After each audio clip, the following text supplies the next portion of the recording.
स्वागत है आप सभी विद्यार्थियों का अपने YouTube चैनल मैथ एजुकेशन में। दोस्तों आज के इस वीडियो में हम लोग पढ़ेंगे एक्सरसाइज 1.2 का क्वेश्चन नंबर 3 का क्वेश्चन। तो अगर आप इस चैनल में नए आए तो चैनल को सब्सक्राइब करके बेल आइकन नोटिफिकेशन को ऑल पे सेलेक्ट कर लीजिएगा ताकि मेरा हर वीडियो का नोटिफिकेशन आपको मिलती रहे। तो चलिए आइए दोस्तों इसको सॉल्व करते हैं। देखिए क्वेश्चन नंबर 3 दिया हुआ है कि अभाज्य गुणनखंड विधि द्वारा निम्नलिखित पूर्णांकों का HCF एलसीएम ज्ञात कीजिए। यानी कि HCF भी निकालना और एलसीएम भी निकालना है। ठीक है, अब यहाँ पे पहला क्वेश्चन है 12, 15 और 21। तो चलिए इसका सॉल्यूशन लिखते हैं। पहला 12, 15 और 21। तो इसका HCF निकालने के लिए सबसे पहले हम लोग क्या करेंगे, 12 को फैक्टर करेंगे, खंड करेंगे। 2 से करेंगे, 2 छक 12, 2 तिया 6। यानी कि यहाँ पर कितना हो जाएगा, 12 का फैक्टर मतलब खंड 2 गुना 2 गुना 3, यानी 2 का पावर 2 गुना 3। इसके बाद किसको खंड करना है, 15 को। चलिए यहाँ 15 को खंड करते हैं। 3 से कटेगा, 3 पचे 15, 3 पचे 15, यानी हो जाएगा ये कितना, 3 गुना 5। उसके बाद किसको, 21 को खंड करते हैं। चलिए यहाँ 21 को लिखते हैं। 21 को 3 से कटेगा, 3 सते 21, यानी कि 3 × 7। अब दोस्तों हमको क्या लिखना है, HCF लिखना है। तो HCF बता चुके हैं क्वेश्चन नंबर 2 में भी, और इसमें भी बता रहे हैं कि HCF वो संख्या, वो नंबर होता है इसमें, मतलब इससे HCF वो नंबर होता है जो 3 नंबर हो या 2 नंबर हो तो सभी में कॉमन आता है, यानी कि सभी में मिला हुआ रहता है। तो इसमें ये 12, 15 और 21 में देखिए कि कौन ऐसा नंबर जो है मिला हुआ है सभी में। तो देखिए इसमें 3 मिलेगा आपको, इसमें 3 मिलेगा, इसमें 3 मिलेगा। ठीक है, तो 3 ऐसा नंबर है जो तीनों में है। तो आपका HCF कौन हो जाएगा, यही 3 हो जाएगा। ये हो गया आपका HCF। अब आपको क्या निकालना है, LCM। क्या निकालना है, LCM। ठीक है, तो दोस्तों LCM बता चुके हैं कि LCM कैसे निकाला जाता है। LCM निकालने के लिए हम लोग क्या करते हैं, सभी नंबरों को गुणनफल में लिखते हैं।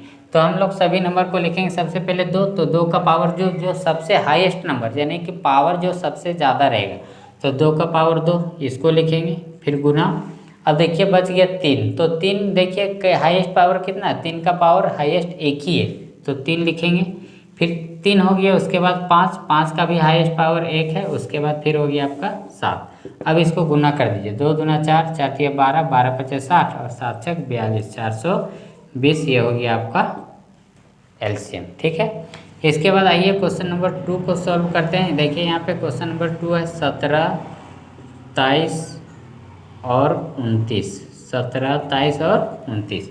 तो देखिए यहाँ पर 17, 23 और 29 को सॉल्व करेंगे कैसे, पहले सबसे पहले 17 को खंड करेंगे। अब दोस्तों 17 को खंड करेंगे तो 17 से ही कटेगा, 17 ही कम 17।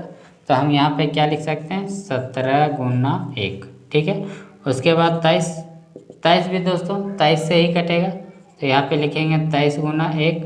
फिर दोस्तों 29 को लिखेंगे तो हो जाएगा 29 गुना 1।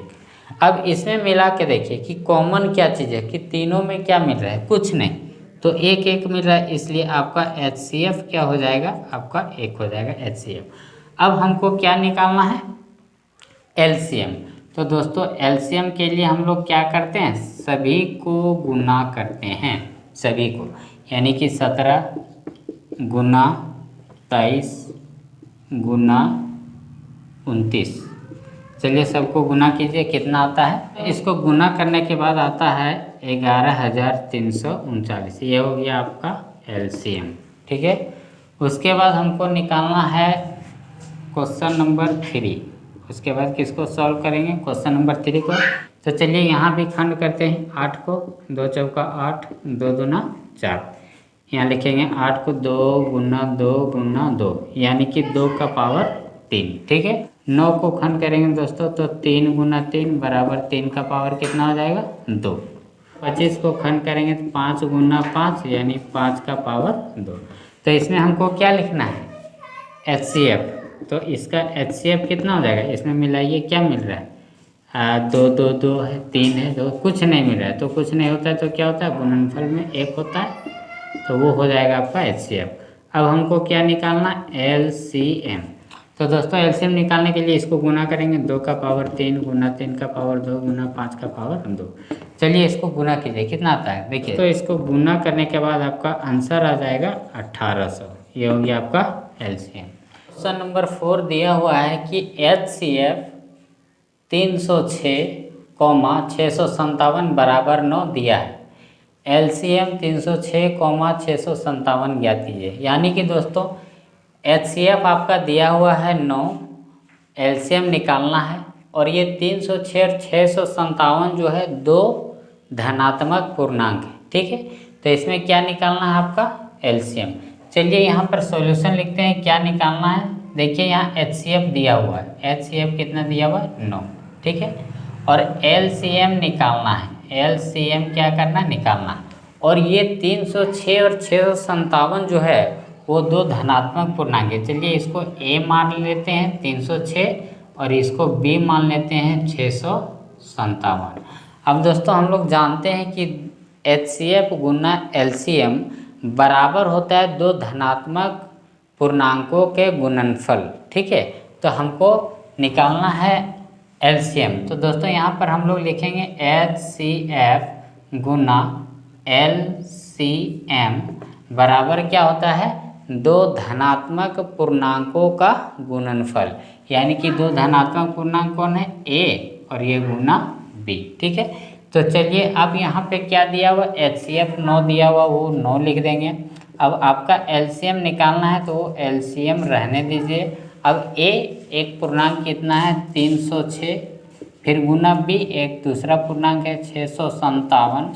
अब यहाँ पे देखिए हमको निकालना है LCM बराबर, ये गुना है इसको इधर ले आइए, डिवाइड में हो जाएगा 306 गुना 657 बटा 9।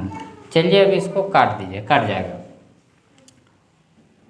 9 से काट दीजिए, 9 सती 63, बच गया आपका कितना 2 हो गया 27, 9 तिया 27।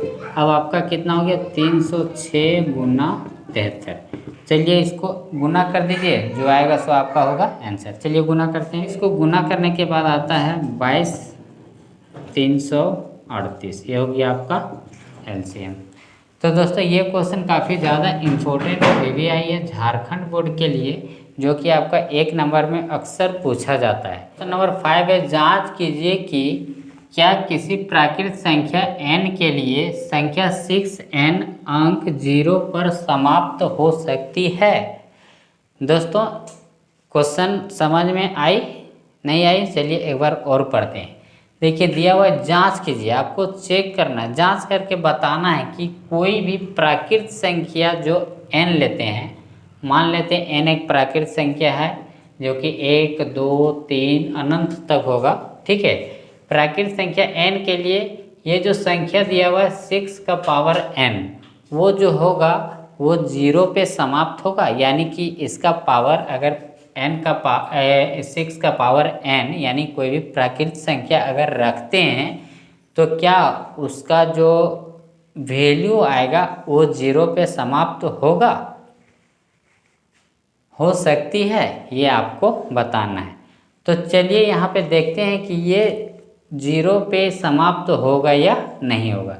तो सबसे पहले दोस्तों हम लोग यहाँ पर हम लोग जानेंगे कि 6 का पावर n जो है, यहाँ लिखेंगे सॉल्यूशन। देखिए किसी प्राकृत संख्या n के लिए, किसी प्राकृत संख्या n के लिए यहाँ लिखेंगे किसी प्राकृत संख्या n के लिए क्या लिखेंगे, संख्या 2 गुना 3 का पावर n। अब यहाँ पर हम लोग जानते हैं, अब पूछा है कि क्या ये जो है वो 0 पे समाप्त होगा। तो सबसे पहले अब हम लोग जानते हैं कि 0 पे समाप्त कौन कौन सी संख्या होता है और वो किस तरह का होता है। देखिए जैसे मान के चलिए 10 ये 0 पे समाप्त है, ठीक है। 20 0 पे समाप्त है, 200। अब हम देखते हैं इसका फैक्टर करके क्या क्या होता है। चलिए यहाँ देखते हैं, जैसे मान के चलिए 10 है तो 10 को खंड करेंगे कितना होगा 2 5 10 यानी 2 गुना 5, ठीक है। उसके बाद 20 है, कितना है 20। अगर हम 20 को खंड करते हैं तो कितना आता है, देखिए 2 दहे 20, 2 पचे 10, तो 2 गुना 5।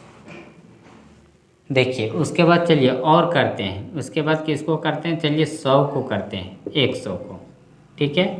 तो 2 पचे 10, 0, 2 दूना 4, 5, 5 पचे 25, यानी कि 100 को जब हम लोग फैक्टर करते हैं, खंड करते हैं, 2 गुना 2 गुना 5 गुना 5। उसके बाद और करते हैं, चलिए अब 210 को करते हैं, किसको, 210 को।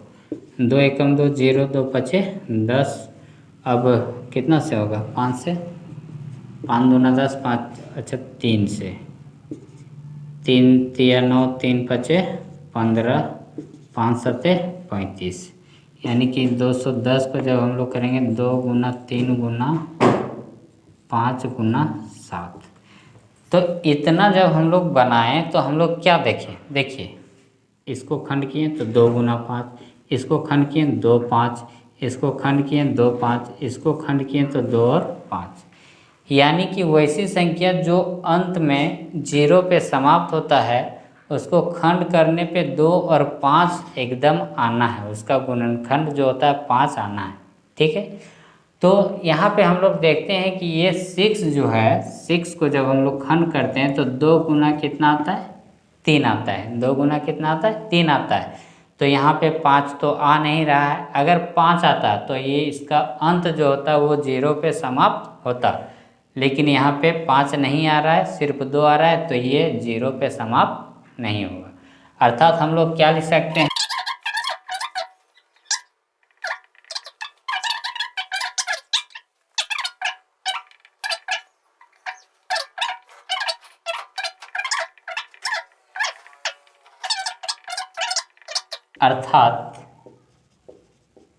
अर्थात हम लोग क्या लिखेंगे, 6 के पावर n जो है किसी प्राकृत संख्या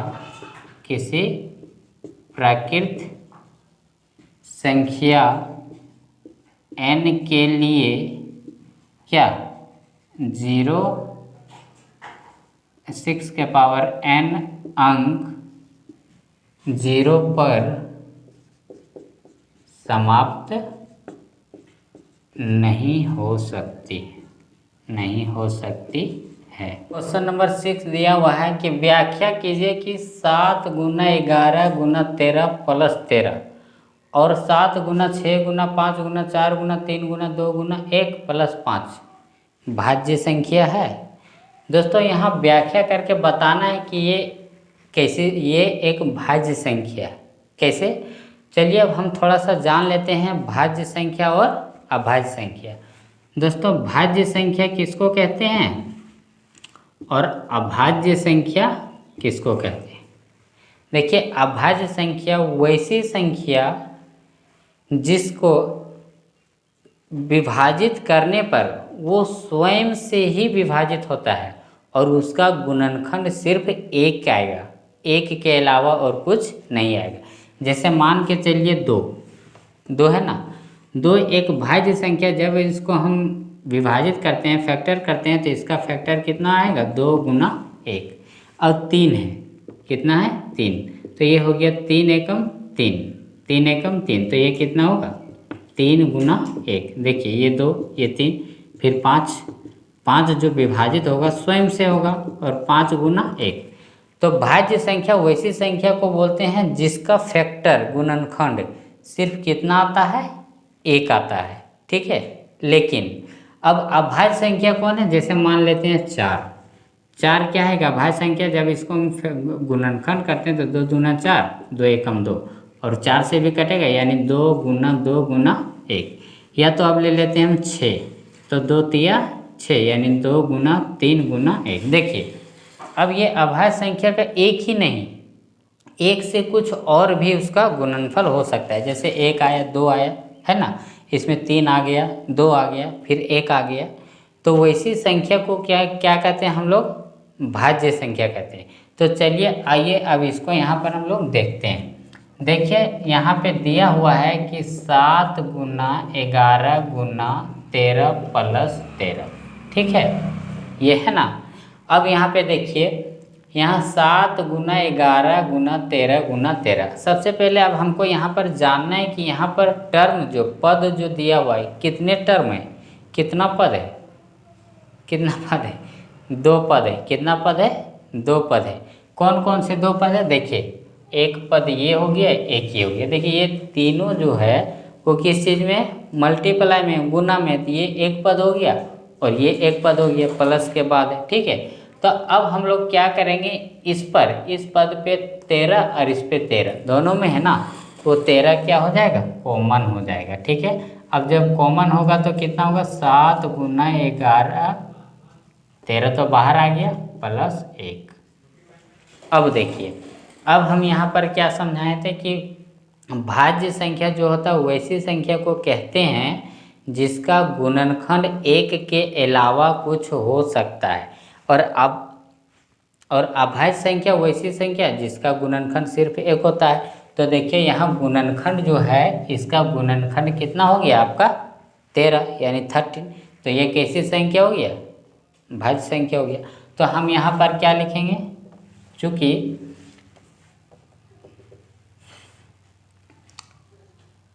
इसमें 1 के अलावा इसका गुणनखंड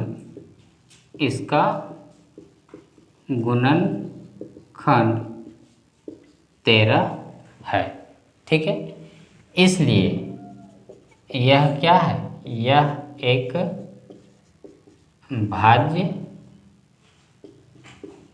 संख्या है। अगर यदि इसका गुणनखंड सिर्फ 1 ही होता तब ये हो जाता अभाज्य संख्या, ठीक है। चलिए अब इसके बाद आगे देखते हैं, आगे क्या दिया हुआ है। तथा एक और क्वेश्चन है, 7 गुना 6 गुना 5 गुना 4 गुना 3 गुना 2 गुना 1 प्लस 5। अब इसमें देखिए यहाँ भी कितने टर्म है, 2 टर्म है। यहाँ से यहाँ तक 1 टर्म और ये 1 टर्म। यहाँ भी 5 है और इसमें से भी यहाँ 5 है। तो 5 को क्या करेंगे, कॉमन ले लेंगे। कॉमन लेंगे तो गुणनखंड में आ जाएगा। तो अब हम यहाँ पर कितना लिखेंगे, 7 गुना 6 गुना 4 गुना 3 गुना 2 गुना 1 और फिर प्लस 1। अब देखिए, अब इसका गुणनखंड भी कितना आ गया है, 5 आ गया है। जब इसका गुणनखंड 5 आ गया तो ये भी कैसे संख्या होगा, भाज्य संख्या होगा। क्योंकि अभाज्य संख्या का गुणनखंड तो सिर्फ 1 होता है और स्वयं होता है, लेकिन यहाँ पर 5 आ गया तो ये भाज्य संख्या है। फिर यहाँ भी लिखेंगे, चूँकि इसका गुणनखंड कितना है, 1 के अलावा 5 भी है। इसलिए यह एक भाज्य संख्या है। देखिए दिया हुआ है, किसी खेल के मैदान के चारों ओर एक वृत्ताकार पथ है। खेल के मैदान के चारों ओर क्या है, एक वृत्ताकार पथ है। इस मैदान का एक चक्कर लगाने में सोनिया को 18 मिनट लगते हैं, और जबकि इसी मैदान का एक चक्कर लगाने में रवि को 12 मिनट लगते हैं। तो मान लीजिए कि वे दोनों एक ही स्थान से एक ही समय पर चलना प्रारंभ करके एक ही दिशा में चलते हैं, तो कितने समय बाद वह पुनः प्रारंभिक स्थान पर मिलेंगे। जैसे दोस्तों मान के चलिए ये क्या है, एक वृत्ताकार पथ है, ठीक है। अब इसमें से क्या होता है कि एक लड़की सोनिया, वो क्या करता है कि इसमें चक्कर लगाना, एक चक्कर लगाने में इसको जैसे यहाँ से यहाँ तक चक्कर लगाने में कितना टाइम लगता है, 18 मिनट टाइम लगता है। कितना लगता है, 18 मिनट। और इसी जगह पे एक और कौन है, रवि, पूरा एक चक्कर लगाता है तो उसको 12 मिनट का टाइम लगता है। कितना मिनट का टाइम लगता है, 12 मिनट का। तो दोस्तों अब यहाँ पे पूछ रहा है कि एक ही स्थान और एक ही समय पर चलना प्रारंभ करता है, मतलब ये एक ही जगह से चलना प्रारंभ करता है एक ही स्थान पे।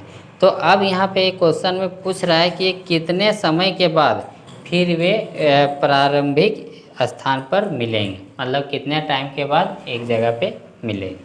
तो दोस्तों इसको करना कुछ नहीं है, ये 18 मिनट और ये 12 मिनट दोनों को क्या करना है, एलसीएम निकाल देना है। देखिए यहाँ पे कितना है 18, तो 18 को हम लोग क्या करेंगे, खंड करेंगे, 2 9 18, 3 तिया 9, तो 18 को लिखेंगे 2 गुना 3 गुना 3, यानी कि 2 गुना 3 का पावर 2। उसके बाद कितना है 12, अब 12 को खंड करेंगे, देखिए यहाँ 12 है तो 2 से 2 छक 12, 2 तिया 6। अब यहाँ लिखेंगे 2 गुना 3, 2 दूना 4 तिया 12, तो 2 का पावर 2 गुना 3। देखिए अब इसका क्या निकालेंगे, एलसीएम। एलसीएम निकाल दीजिए, पता चल जाएगा कि कितने टाइम पे वो एक ही प्रारंभिक स्थिति में मिलेगा। देखिए अब हमको यहाँ पर लिखना है 2, तो 2 का पावर हाईएस्ट पावर कितना, 2 का पावर 2, यानी 2 गुना 2, और यहाँ पर है 2 और 3 है तो 3 का पावर 3, मतलब 3 का पावर 2। अब देखिए 2 दूना 4 और 3 तिया 9, 9 चौका 36 मिनट के बाद वो क्या करेंगे, प्रारंभ वो अपने मिल जाएंगे।